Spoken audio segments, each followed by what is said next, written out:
One of the first obligations once you become a Muslim, Allah subhanahu wa ta'ala repeatedly says in the Qur'an, Aqimus Salat. Establish the prayer. Now, what does it really mean to establish the prayer? According to our Holy Prophet Muhammad Mustafa sallallahu alaihi wasallam,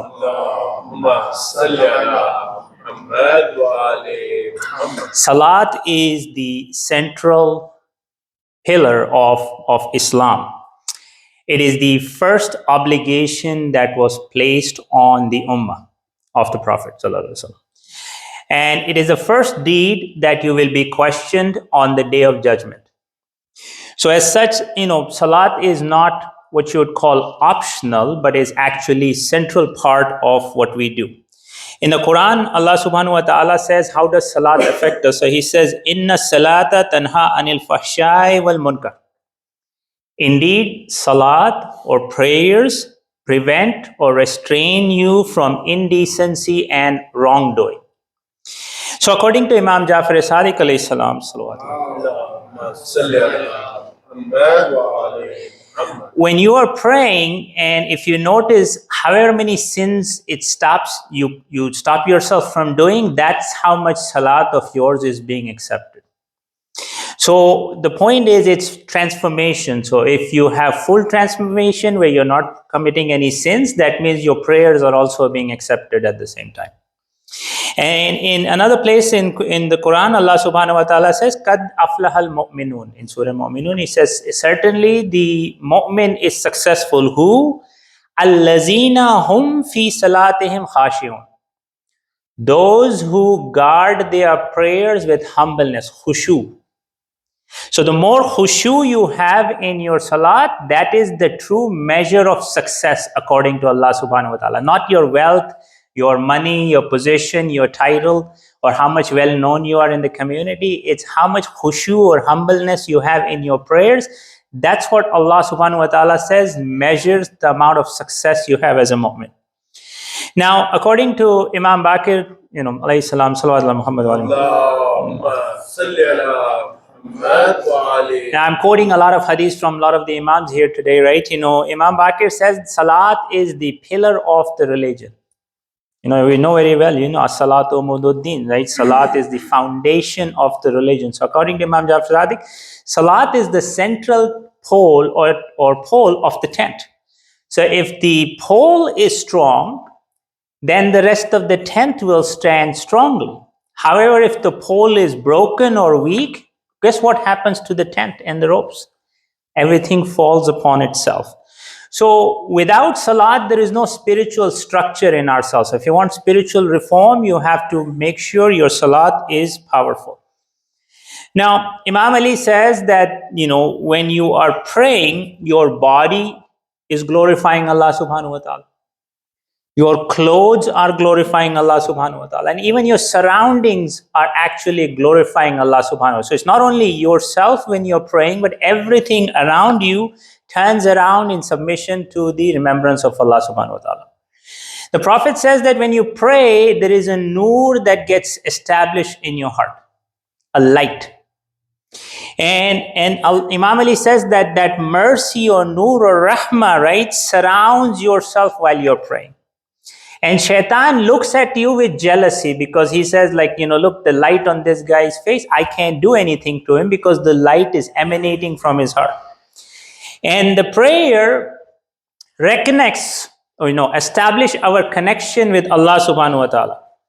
The Prophet sallallahu alaihi wasallam said,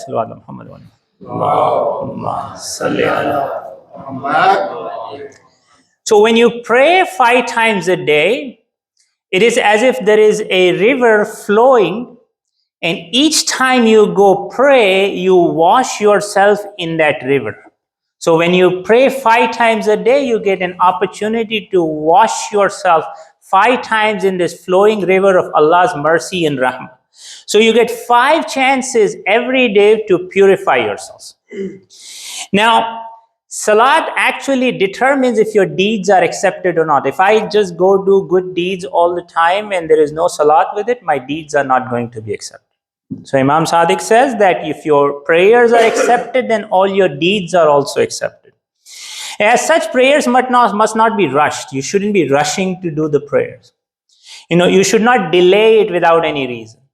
And not only that, you should not treat it as insignificant. One best example is when you are in tawaf, right?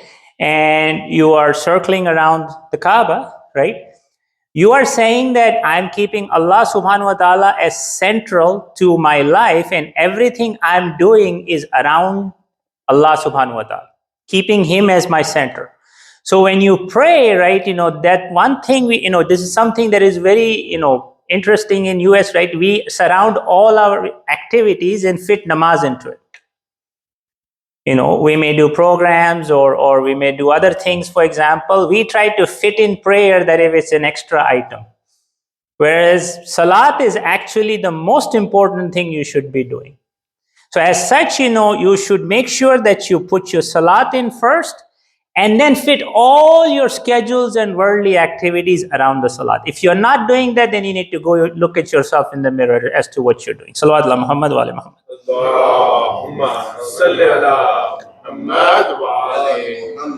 Now, there is the prayers itself, right?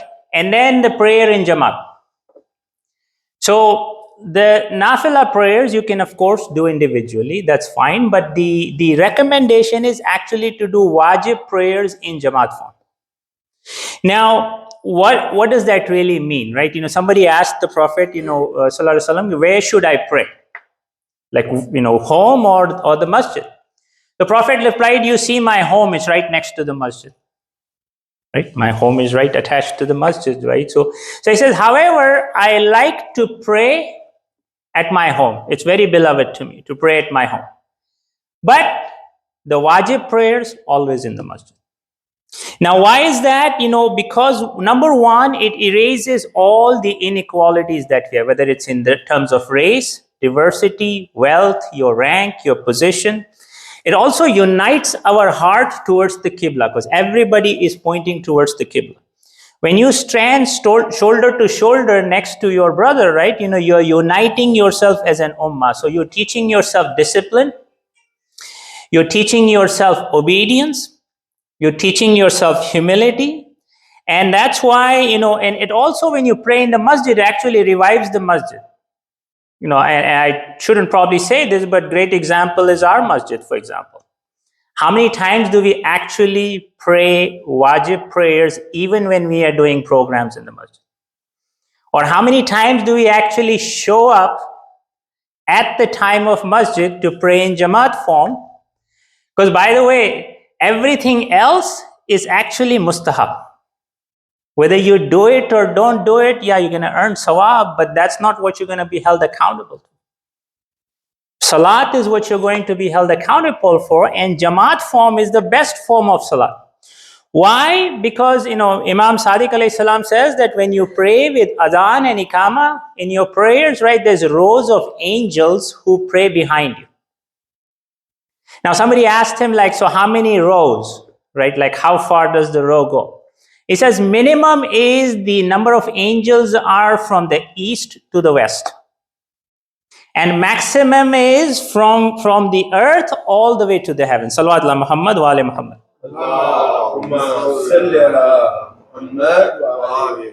So as such, I'm hammering up on salat in the masjid, right? But this is something I'm emphasizing, not in for today, right? But for example, we have a program tomorrow. And the number one item on the agenda is what? Namaz. Jama'at namaz. So I want to encourage you, right, to not only come for salat on time, but not only that, whosoever you know, bring them for me for the sake of Muhammad wa ali Muhammad. Salawat ala Muhammad. Now, in Surah Jumu'ah, the ayat I recited earlier, right? Allah subhanahu wa ta'ala says, Ya ayyuhallazina amanu, O those who believe, right? Iza nudiya lis-salati, when the call for the salat is there, right? Fas'aw ila zikrillah. Rush. Not walk. Rush, right? The word fas'aw comes from the word sa'i. Sa'i, if somebody goes for Umrah or Hajj, you do sa'i between Safa and Marwa. What was Bibi Hajar doing? She was walking with a purpose. The purpose was what? To get water for her baby. So when you do sa'i between Safa and Marwa, you have a purpose behind doing something. Similarly, for Jumu'ah prayer, Allah subhanahu wa ta'ala is saying, rush with a sense of urgency when you hear the call for azan, right? And leave all trade aside. Wazarul bay, no worldly distractions. If you hear the call for azan for Jumu'ah, rush, leave everything aside, all worldly distractions. Why? Because zalikum khairul lakum. It is better for you. It is best for you. Now, a lot of time people use the excuse better means like it's only good for me. No, if you go look in the Quran, Allah subhanahu wa ta'ala uses the word khair for a lot of obligatory things also in the Quran. So as such, when he says khair, it actually means it's wajib on you. Salawat ala Muhammad wa ala Muhammad.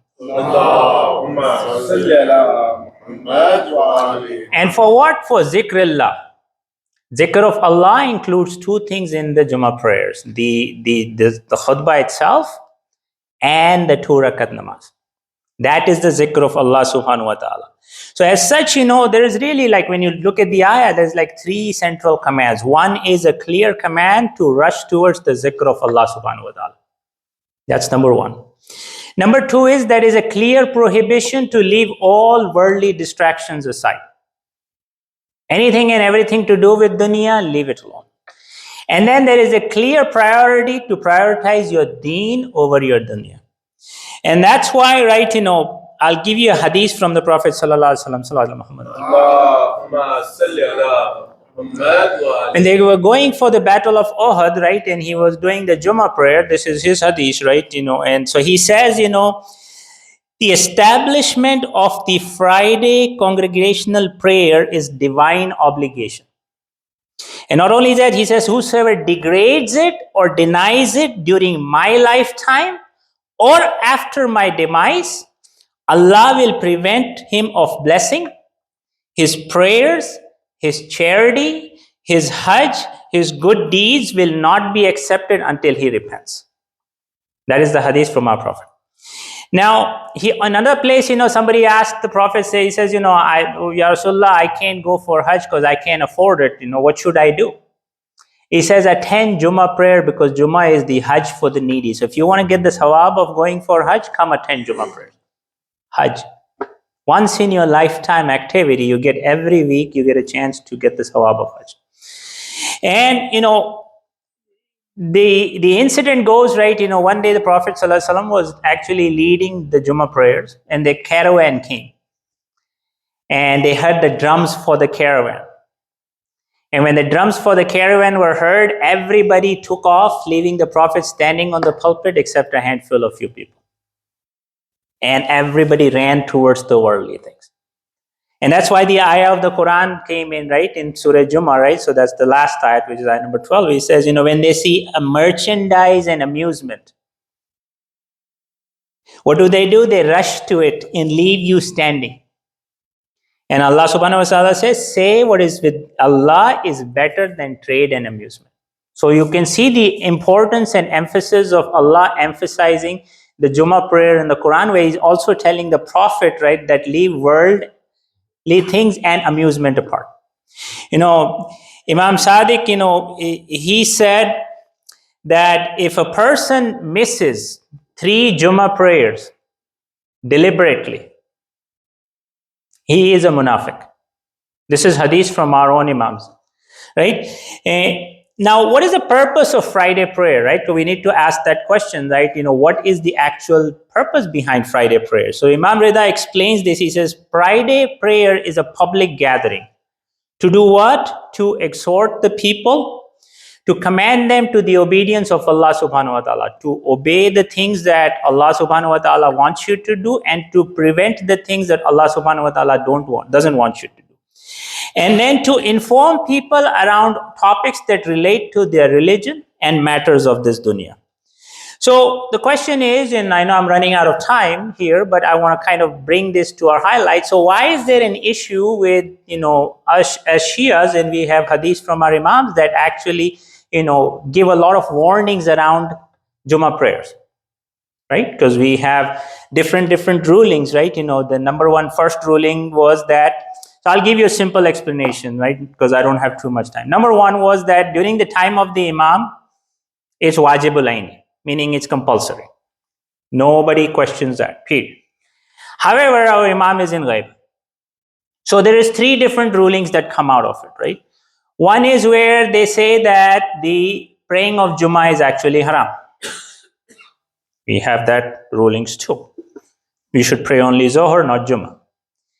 Now, there is 2 particular, ulama that I'm going to quote to you, right? One is Ayatollah Sistani, Namadullah.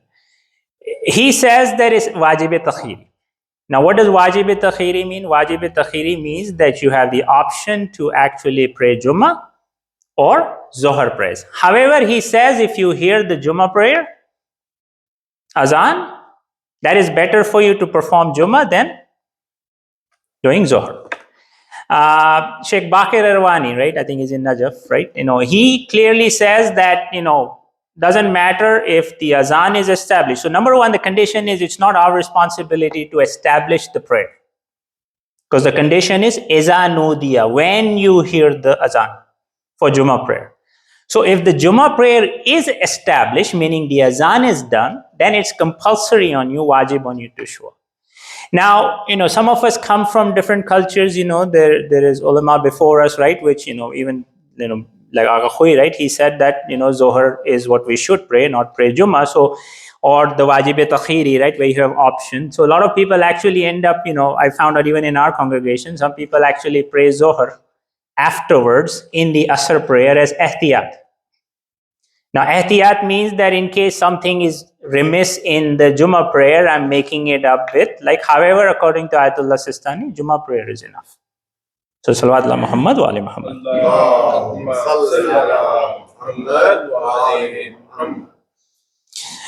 Inna ahsan al-hadith wa ablag al-mawida.